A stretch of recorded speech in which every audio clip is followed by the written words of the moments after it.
Welcome to Breaking Ties, Is Divorce the Answer? This is your go-to source for practical advice and support when considering if a divorce is the right answer for you. Join us each weekday for a quick chat where we'll uncover a variety of topics such as child custody, property division, and self-care. Together, we'll explore the emotional, financial, and legal aspects of divorce and help you find the best path forward for you and your family. Here is your host and Certified Divorce Financial Analyst professional, Mike Fulkerson. Hello and welcome to another episode of Breaking Ties, Is Divorce the Answer? I'm your host, Mike Fulkerson, financial advisor and certified divorce financial analyst professional.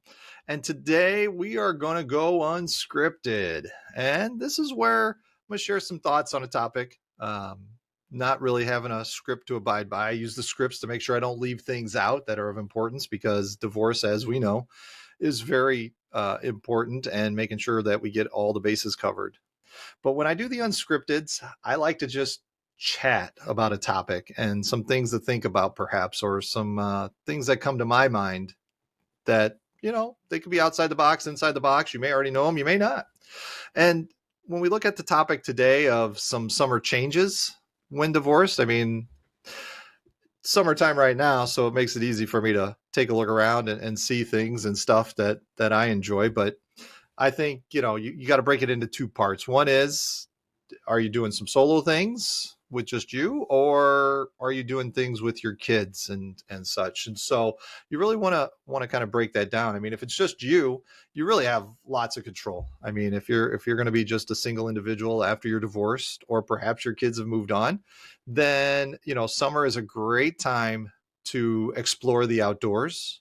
For obvious reasons, the weather is usually fairly nice. But then also you can look at things like, trying new things out in the summer that you wouldn't necessarily get a chance to do in the wintertime and stuff. Each season is kind of different in that regards. There's traveling. There is also just trying new foods, trying new restaurants, singles groups, if that's your thing. But really, you can do a bike ride. There's all sorts of activities. I think part of the real challenge is really trying to figure out who you are and what you want to do. And you kind of got to explore yourself. It's like, and I think, the things you don't like list is probably just as important as the things you like to do list. So take care of, if you don't like to do it, then fine. Don't even think remotely of doing something, or, even if it's just to appease a friend of yours, don't do it if a friend does it. If you don't like it, find another activity that you guys have common ground on, kind of stuff. So you can definitely explore yourself, use that self-discovery and figure out some things to try, and then see what you like. You don't have to stick with it. Maybe it's a short run. For example, I brew beer, but I only brew beer in the wintertime, for 3 months. And then after that, I move on to the next thing that I like, for myself, but I don't think I would enjoy doing it completely year round.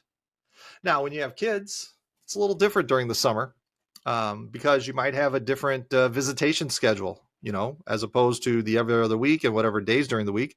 You might have your kids for a week at a time if that's what you set up. And so that can actually change the flow of the summer and the routines and such, and how you plan vacations and things with your kids, if that's something you want to do. But when you do have your kids during the summer, I'm always a big fan of doing outdoor activities when possible. We do a lot of disc golfing. It's great exercise. It's fun. The kids are able to participate, and we find it very enjoyable. But there's plenty of other outdoor activities, perhaps the zoo or a sporting event or something.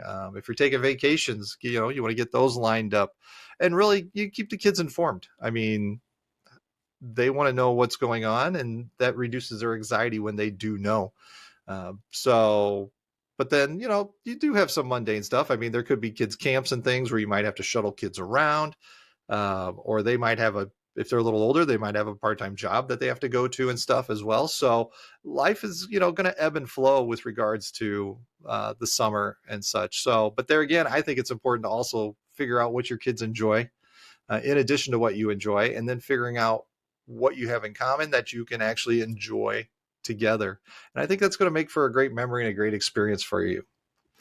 So that's going to wrap up, my Unscripted today. I want to thank you for joining me on this episode of Breaking Ties is Divorce the Answer. And, should you have a question, let me know. I say it all the time. Reach out. I'm here to help. That's what I enjoy doing. Divorce is not the end of your story. It is the start of your next great chapter. And at that, have yourself a great summer.